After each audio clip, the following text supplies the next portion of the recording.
তো হ্যালো বন্ধুরা, আজকে তোমাদের আমি নিয়ে চলে এসেছি এক্সেলের পার্ট 2 ভিডিও। তো যাই হোক, এর আগে আমি পার্ট 1 ভিডিওতে কিছু কিছু আলোচনা করেছিলাম, যেরকম যোগ বিয়োগ গুণভাগ, এমনকি বেসিক কিছু টেক্সট। তো আজকে আমি এক্সেল সার্চ করে নেব।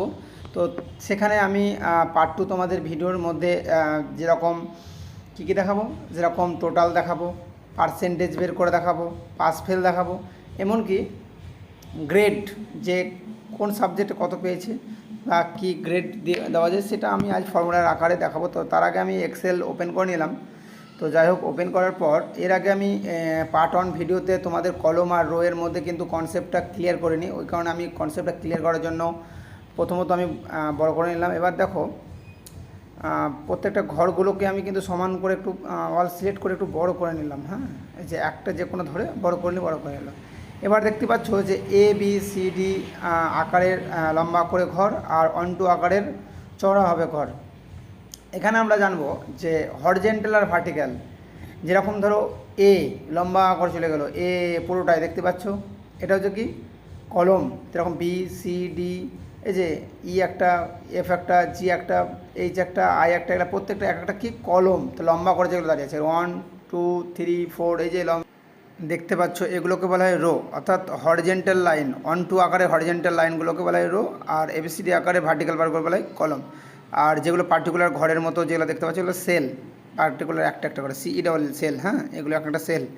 তো আমরা কলম আর রো যদি দেখতে যাই কোনটায় কী বলে, তো সেগুলো জানতে গেলে আমরা সিরিয়াল নাম্বার এগুলো নেব। তার আগে আমরা একটু লিখতে লিখতে আমরা জেনে নেব যে কলম আর রো বলতে কাকে বলে। যেরকম কলম হচ্ছে কি, কলম হচ্ছে এবিসিডি আকারের ভার্টিক্যাল বারগুলোকে কী বলা হয় কলম, আর 1 2 আকারের হরিজন্টাল লাইনগুলোকে কী বলা হয় রো। তো যাই হোক, আমি একটু আলোচনা করতে হতে দেখো, আমি লিখে নিয়েছিলাম যে serial number, name, Bengali, English, math, geography. তো এগুলো আমাদের এখানে সাবজেক্টের নাম, নেম, সিরিয়াল নাম্বার। তো সিরিয়াল নাম্বার 1 2 লেখার পর দুটো করে সিলেক্ট করে কোনাতে এসে ছোট্ট একটা প্লাস আসবে, ধরে টেনে নিলে কী আসবে আমাদের সেই সিরিয়াল নাম্বার চলে আসবে। এবার নেম বলতে সেই স্টুডেন্টের নামগুলো লিখে নেব।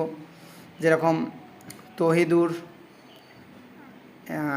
MUR, মুরসালিম, তারপরে ধরো যেরকম শামিম, তারপরে যেরকম সুমন, তারপরে হচ্ছে যেরকম সায়ন, তারপরে তোমার ধরো সৌমিত্র। আমি এরকম করে বেশ কয়েকটা নাম আমি ধরো 9 সিরিয়াল নাম্বার অবধি লিখে নিচ্ছি। এবার 7 নম্বরে ধরো লিখলাম যে বিশালের নাম লিখে নিলাম। এবার লিখে নেব যেরকম বিনোদ, তারপরে যেরকম হচ্ছে আক্রম। বেশ, এই কটায় আমি রেখে দিলাম। আরও লিখতে পারি এরকম করে। স্কুলে ধরো সেই 4-5 হাজার স্টুডেন্ট আছে, তার মধ্যে তোমরা কী করবে মার্কশিট ক্রিয়েট করবে, যেরকম কে কত পেয়েছে, এমনকি কত করতে। এভাবে যদি আমরা নাম্বার ধরো বসিয়ে দিই, যেরকম ধরো মোরসালিম পেয়েছে 25 বাংলাতে, এবার ইংলিশে শামীম পেয়েছে 88, এরকম করে আমি যদি নাম্বার বসাতে যাই, কিন্তু সবাই প্র্যাকটিস করতে গেলে কী হবে, কম বেশি নাম্বার বলবে। তো তার জন্য আমরা কী করবো, নাম্বারই নেবো না, এভাবে আমরা কী করবো অটো নাম্বার হিসাবে নেব। তো প্রথমত আমি সিলেক্ট করে নিলাম। এবার র্যান বিটুইন লিখলে কী হবে, অটো নাম্বারগুলো আসবে। তাহলে র্যান বিটুইন লিখে নিলাম। এবার 10 হচ্ছে সর্বনিম্ন আর 99 হচ্ছে সর্বোচ্চ। লেখার পর ব্র্যাকেট ক্লোজ করব। এবার কন্ট্রোল এন্টার করে দেবো, তাহলে কী আসবে, অটো নাম্বার চলে এলো। এবার সেই নাম্বারটাকে আমি একটা কপি করে নেব। পেস্টে এসে পেস্ট স্পেশাল করলে এখানে পেস্টের ভ্যালু দিয়ে দেবো, তাহলে কী হবে, লেখাগুলো আর চেঞ্জ হবে না পরবর্তীকালে। এই যে দেখতে পাচ্ছ এখানে ভ্যালু, তাহলে পেস্ট স্পেশাল সে ডায়লগ বক্সে পেস্ট ভ্যালু দিয়ে দিলাম, নাম্বারগুলো পার্মানেন্ট থেকে গেলো, যেহেতু পরবর্তীকালে চেঞ্জ হবে না। এবার আমরাকে মার্কশিট তৈরি করতে গেলে প্রথমত লিখতে হবে টোটাল বের করতে হবে, তারপরে তোমাদের পার্সেন্টেজ বের করতে হবে, PRCENTAGE পার্সেন্টেজ। তারপরে যেরকম ধরো একটু বড় করে নিলাম কলমটাকে। এবার হচ্ছে যেরকম পাস অবলিক ফেল। তারপরে আর একটা পড়ে আছে, সেটা হচ্ছে কি গ্রেড। তাহলে কী লিখতে হবে, চলো একটু বড় করে নিলাম। তাহলে কী কী হলো, টোটাল, পার্সেন্টেজ, পাস ফেল। এবার বের করবো আমরা গ্রেড, তাহলে GRADE গ্রেড। যাই হোক, এতগুলো আমি বের করবো। কী কী বের করে দেখাবো, টোটাল, পার্সেন্টেজ, পাস ফেল আর গ্রেড। তো টোটালটা আমি প্রথমত বের করে নেব। তো সেটা বের করতে গেলে প্রথমত সমান দিব, এবার সাম লিখবো SUM সাম, যেহেতু তোমরা অলরেডি পার্ট 1 ভিডিওতে যোগ বিয়োগ করেছিলে, তাহলে প্রথমটা থেকে শেষটা যদি আমি ইস্টু করে টেনে দিই তাহলে আমাদের টোটাল নাম্বার বেরিয়ে যাবে। এক কথায় যোগ, তাহলে প্রথমকার সেল অর্থাৎ বেঙ্গলি সাবজেক্ট থেকে জিওগ্রাফি সাবজেক্টের পর্যন্ত প্রথম থেকে শেষ অবধি টেনে দিলে আমাদের টোটাল নাম্বারটা বেরিয়ে আসবে। এবার প্রত্যেকজনের নিতে গেলে সেই কোণার দিকে আসতে হবে, দিয়ে টেনে দিতে হবে সেলের নিচের দিকে এসে, এবার টোটাল কী হলো, সবার টোটাল নাম্বারটা বেরিয়ে এলো। এবার আমরা পার্সেন্টেজ বের করবো। টোটালের ক্ষেত্রে তো সাম অলরেডি এর পার্ট 1 ভিডিওতে শিখেছিলে, কিন্তু পার্সেন্টেজ এটা কিন্তু আলাদা, এটা হচ্ছে অ্যাভারেজ লিখতে হবে। অলরেডি দেখো ইঙ্গিত করছে আমাদের 2 নম্বরে অ্যাভারেজ বানানটা, তাহলে অলরেডি আমরা অ্যাভারেজ নিয়ে ট্যাপ বেস করে দিলাম, কিবোর্ডে ট্যাপ বেস করে দেবে, অলরেডি উঠে যাবে। তাহলে অ্যাভারেজ C2:F2, মানে প্রথম ইন্টু শেষ, যোগের মতনই, শুধু সামের জায়গায় অ্যাভারেজ বসলো। এবার এন্টার করে দিলাম। এবার দেখো তহিদুর যেরকম 48.25% পেয়েছে, এরকম করে প্রত্যেকটা স্টুডেন্টের কত পার্সেন্ট পেয়েছে সেই পার্সেন্টেজটা বেরিয়ে এলো। এবার পাস ফেল বের করা যাক, তাই না? মেন হচ্ছে তোমরা বুঝতে পারছো তো? চলো ভিডিওর সাথে থাকো। এমনকি যদি বুঝতে না পারো অবশ্যই আমাকে কমেন্ট করে জানাও, আমি অবশ্যই তোমাদের রিপ্লাই দেবো। যাই হোক, দেখো তো পাস ফেল বের করতে গেলে প্রথমত দেবো ইফ মানে কি যদি, তারপরে H2 মানে পার্সেন্টেজ, এবার গ্রেটার দেন মানে যেদিকে হা করতে হবে সেটা বড়, সমান দিয়ে 50 কততে করবো, 50-এর বেশি। গ্রেটার দেন মানে হচ্ছে বড়, হ্যাঁ, তাহলে কতর বেশি, 50-এর বেশি যদি পাই তাহলে কমা। এবার যেটা হবে ফেল না পাস হবে, তোমরা বলো ফেল, তাই তো? না না, পাস। তাহলে 50-এর বেশি হলে কোনো সময় ফেল হয়, তাহলে করতে হয় পাস। তাহলে 50-এর বেশি হলে পাস। এবার কমা দিয়ে যেটা পড়ে থাকলো সেটা করে দাও, সেটা ব্যাড না ফেল না ভেরি গুড, সেটা কী হবে, ফেল। তো ডবল কোটেশনের মধ্যে ফেল, মানে এক কথা যেটা লিখবে সেটা পাবে। 50-এর বেশি নাম্বার যদি পাই তাহলে পাস, 50-এর নিচে পেলে ফেল, তার জন্য ডবল কোটেশনের মধ্যে পাসকে ঘিরে নিলাম আর ফেলকে ঘিরে দিলাম। এবার ব্র্যাকেট একটা ওপেন করেছি, একটা ক্লোজ করলাম, এবার এন্টার, তাহলে আমাদের কী হবে, ফলাফলটা বেরিয়ে আসবে, তাই তো? চলো তাহলে আমি বেশি দেরি করবো না, এন্টার করি নাকি? এটা কি বুঝতে পেরেছো সবাই, যে ইফ মানে যদি, H2 মানে কি, সেই পার্সেন্টেজে সেলের ডেস, গ্রেটার দেন মানে বড়, 50 মানে কত, 50-এর থেকে বেশি পাস আর ফেল। এবার এন্টার করে দিলাম। এবার একজনের তো বেরোলো ফেল, যেহেতু 48% পেয়েছে, যদি 50-এর, তাহলে চলো টেনে দিলাম। দেখো এবার যারা পাস হয়েছে তারা পাস, আর যারা ফেল হয়েছে তারা ফেল। এক কথায় 50 নাম্বারের বেশি যদি নাম্বার পায় তাহলে সে পাস হবে, আর না তো ফেল। চলো এবার আমি গ্রেড বের করব। তো তার আগে, গ্রেড বের করার আগে আমি একটা ছকে তোমাদের একটু সাইডে করে দেখাবো, যে তার আগে আমি এটাকে ধরো সিলেক্ট করে একটু কালার করে নিই। চলো কালার করে নিলাম, টেক্সটগুলোকেও কালার করে নিলাম। এবার একটু বোল্ড করে নিলাম, যেহেতু তোমাদের একটু অসুবিধা হচ্ছিলো আমি একটু বোল্ড করে দিলাম। এবার দেখো দেখতে ভালো লাগছে। যাই হোক, গ্রেড বের করব।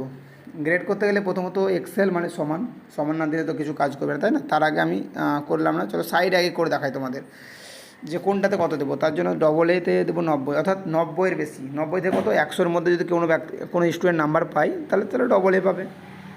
এবার 80-এর বেশি, 80 বলতে 80 থেকে 90-এর মধ্যে কেউ পেলে এ পাবে। 60-এর বেশি, অর্থাৎ 60 থেকে 80-এর মধ্যে কেউ পেলে বি পাবে। আর সি কত দেবো, সি ধরো অ্যাভারেজ একটা আমি ধরে নিলাম, সি এ কত ধরা যাক, তাও এটা তো বি এ কত, বি প্লাস করি। চলো বি প্লাস থেকে শুরু, মানে এরপরে তো বি প্লাস হয়।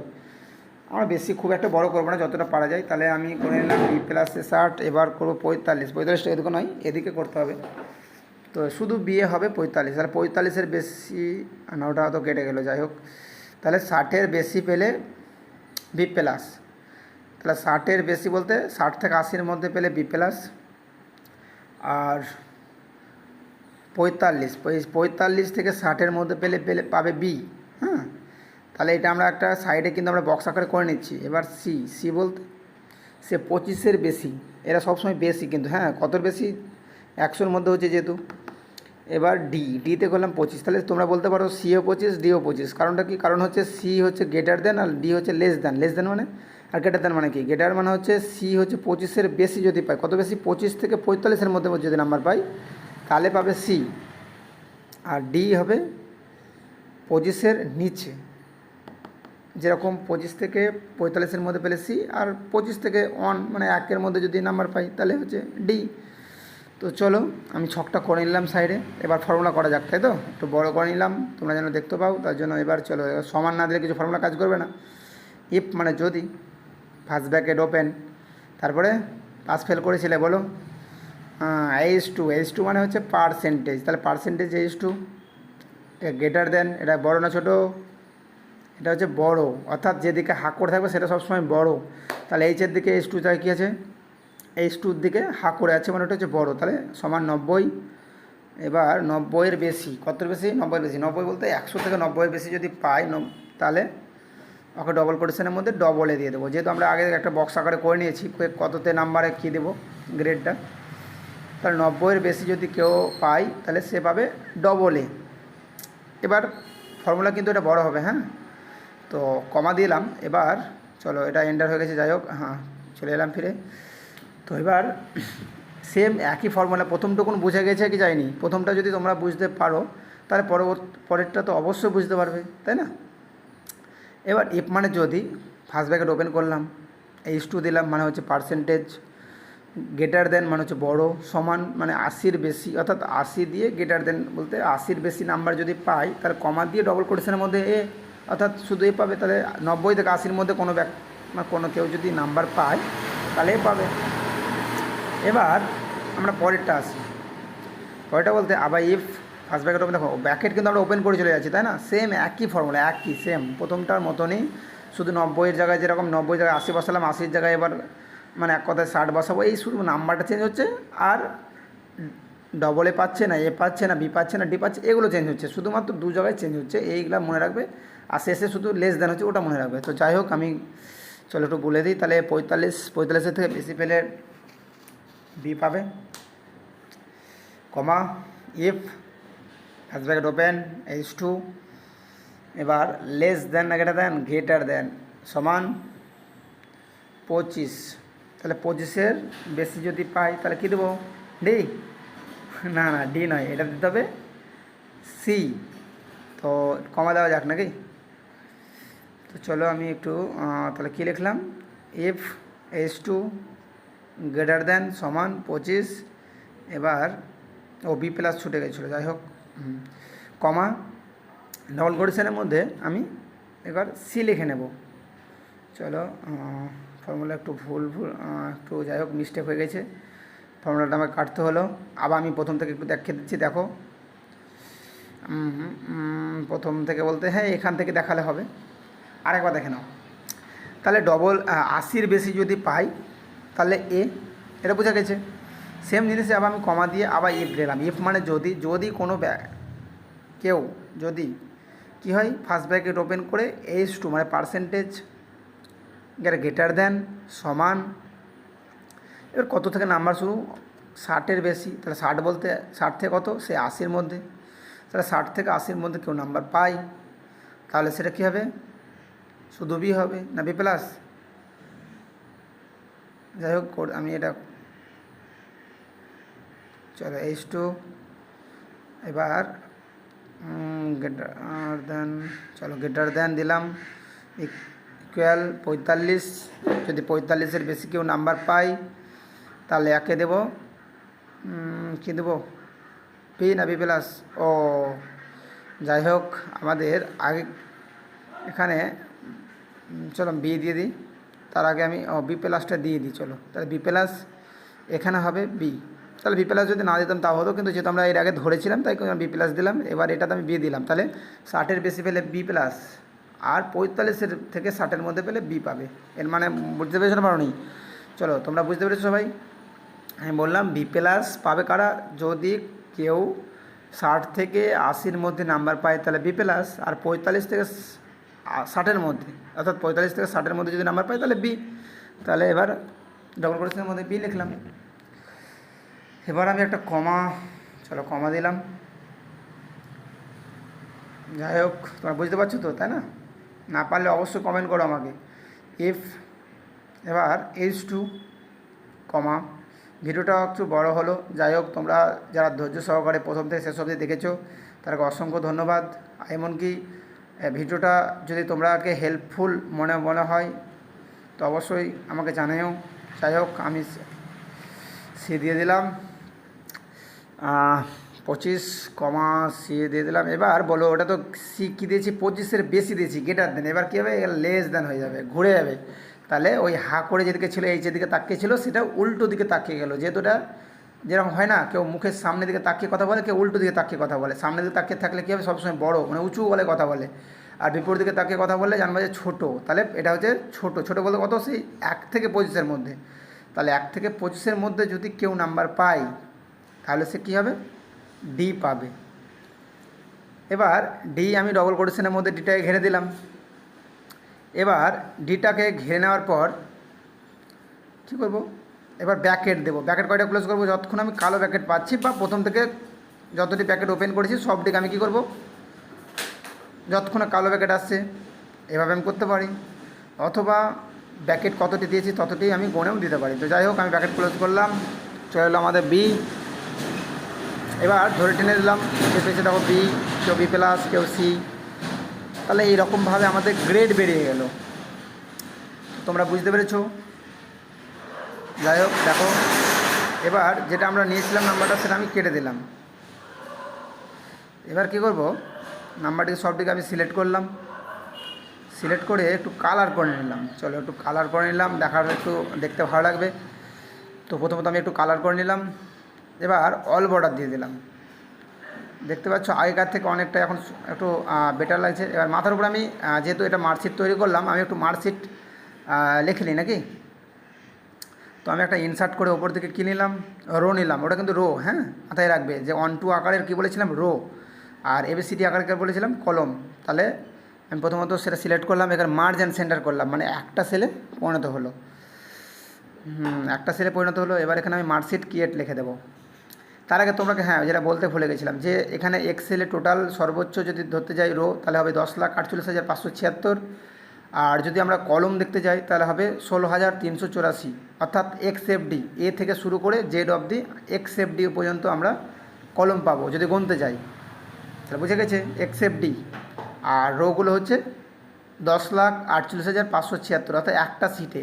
তাহলে MS এক্সেলের একটি সিটে সর্বোচ্চ যদি রো সংখ্যা কতটি বলে, তাহলে বলতে হবে কত, 10,48,576। সেটা 2007 এক্সেলের এত কটা কী থাকে, রো থাকে। এবার বলো একটা সিট কখনো শেষ হবে? সিটের এন্ট্রি করতে তো মাথা খাটাতে না। তো আমি একবার তোমরাকে দেখিয়ে দিলাম। যাই হোক, পার্সেন্টেজ, পাস ফেল, গ্রেডটা একবার দেখে নাও। ইফ S2 কীভাবে নিয়েছিলাম জানো তো, S2 মানে হচ্ছে পার্সেন্টেজ। যাই হোক, তোমরা এটা দেখলা। তো ঠিক আছে, এই বলে আমি শেষ করলাম। এর পরে ভিডিওর জন্য তোমরা অবশ্যই